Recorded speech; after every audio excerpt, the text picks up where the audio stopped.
Hey, Drone here. What's going on from Team Tenergy? We got this touchscreen charger. I haven't used it. I haven't even unboxed it, so that's what we're gonna do here. And I do have a power source right next to this display, so we'll get it plugged in and we'll check it out. We also have a 7.4 volt, 2,200 milliamp an hour battery. Team Tenergy has kind of stepped away from the drone game and stepped towards the charging game. This right here is a SEMA Tenergy X20. Tenergy used to come in and make exclusive drones in different colorways. Now they are geared towards charging and lipo batteries. Opening this, guys, is what we get. And here's a little quick start guide. We'll give you a little look at that just to kind of get a little familiarized with it. This seems like it's going to be a more hobby grade style charger than the B6, like what is basically standard. Everybody's been using B6s. So we get, you are the missing piece. Bam, I am Tenergy. We get important safety warning, which this is probably a detailed instruction manual versus a quick start guide. Important warning and disclaimer.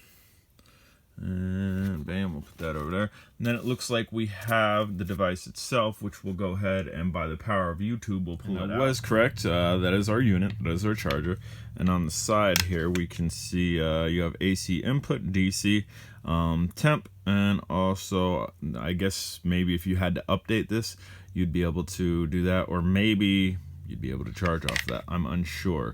Definitely gonna have to do a little bit of reading on this. Then on this side, we have our positive and negative output. We also have our 1 to 6S connector, and we have a pretty big fan there, which is nice. It's always nice to have properly ventilated chargers. And I know a lot of guys, I don't like unboxings. Well, look, the reason I do unboxings, I don't do them all the time, but the reason I do unboxings is to show you what you should get into the pack. Maybe you picked this up, maybe you picked that up, and that's the B6 that I generally use over there.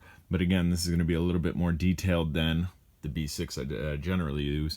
Maybe you picked up that drone and you feel you're missing parts. How do you know? You're not going to know unless somebody actually does an unboxing. This isn't going to be strictly unboxing. We are going to plug this in and we are going to check it out.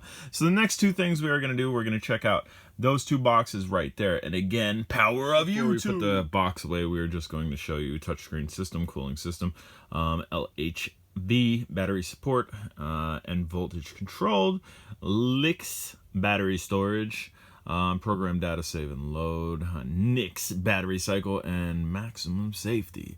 So those are some of the features that are labeled on the box. What was in those boxes? The top one was your power cord.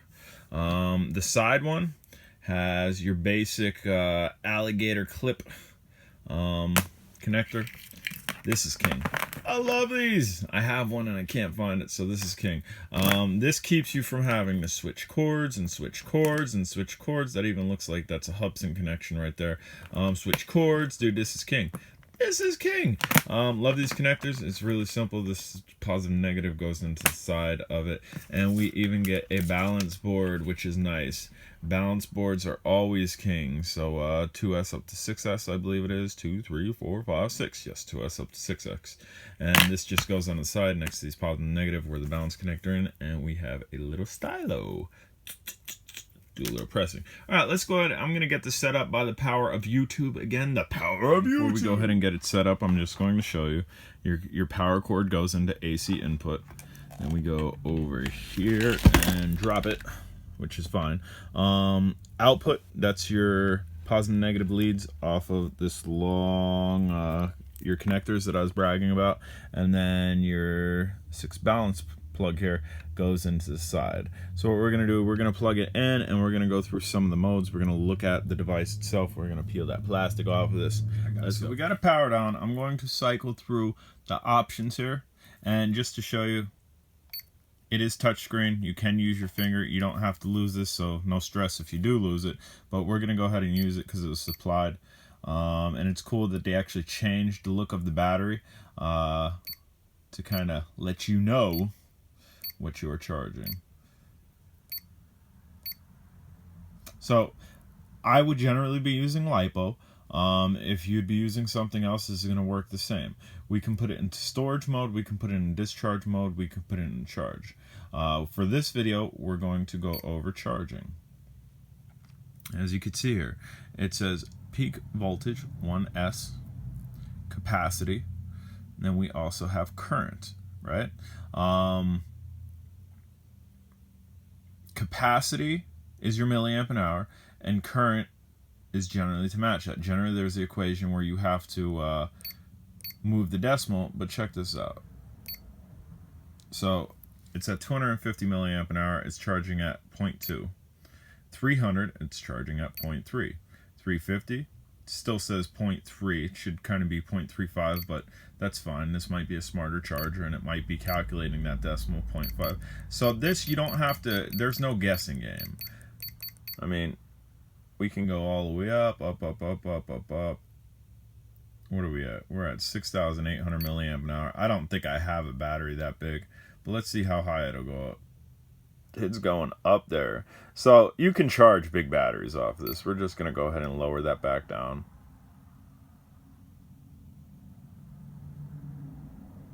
And you can see it changing. We're at 6,500. We'll bring it back down into the hundreds. 750 we'll leave it at. Hit enter. Go down. But say you did want to charge this a little bit quicker. You know your stuff. You know the battery could handle it. You can definitely change that then. Be careful doing that. Make sure you know what battery you're using. End voltage. End voltage should be 4.20. Myself, honestly, on a 2-cell, I like 4.25 as the end voltage. It's not overjuicing it too much, but it is overjuicing it just a little bit to squeeze in a little bit of energy. And I've never had batteries go bad because of doing that. We can go down here into balanced, non-balanced, and then you could hit escape or go through the charge menu. I'm going to hook a battery up to this, and we are going to get it charging just to show you what it looks like when you are charging. So you can see my connection here. We are using the Tenergy battery, 2,200 milliamp an hour 2S. So we have the 2S plugged in the bottom, that's 2S. And then our connection, which is basically a SEMA connection, you see that in SEMA X8s. I have an adapter, which didn't come with this, to down it to an XT60, or XT30, I'm sorry, and then we have 2 straight wires that come off of this wire harness set, and make sure you save your caps so when you're done with this you can cap them then going into positive and negative. Make sure you have positive and negative on those wires. That's what those wires are for oddball connections. Now XT30 isn't too oddball, it's just not on this, neither is the SEMA, so that's the way we're going to do this. So we're going to go over here and we are going to go into charge. We'll try to get it right there.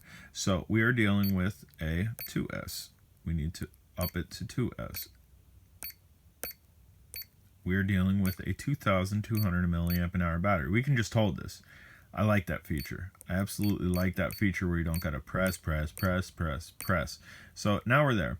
I'm fine with it charging at a normal rate, the normal amps. I'm not trying to supercharge this. I'm not trying to hurry up and get outside. I don't even know if I'm gonna be able to get outside prior to work, but if we can, that'd be awesome. If not, then it is what it is. So we have 4.25. Like I said, I like to charge my batteries. So we're going to do that. We're going to charge it to 4.25. It's only 0.5 over. They should be only charged 4.2, but I've found in my years of doing this, I have a charger that will overcharge them, and it's just a wall charger to that, and I get better run times. So add in a little bit more juice. Then we can balance charge it, or we can non-balance, but we are going to balance it. We want the cells balanced. How do we charge? There's no charge button. Hold enter. Okay, so it's checked it. Input is okay. Battery is okay. Set to 2S. Read 2S. Let's click start. Once we click start, the fan starts immediately. We can hear it. We have capacity 2 milliamp an hour. Current 2.2 amps. Voltage 7.65. Charge power 16.9 watts. And stage, it doesn't show nothing for stage. We can then click our graph, and we can see how it's charging. If this were to be up and down, up and down, up and down, I would say disconnect it. There's probably something wrong with your battery. You kind of want it peaking, kind of like it is, kind of like stairs and whatnot. And again, we're at 7.66. So that's a really good look at this, guys. If you haven't subscribed, smash the subscribe button. This can do a lot more than just charge lipos, but that's what I'm showcasing right now. Questions, comments, concerns, get at me. Link for this will be down below. Link for the battery, we'll put down below. And again, any questions, comments, concerns, get at me.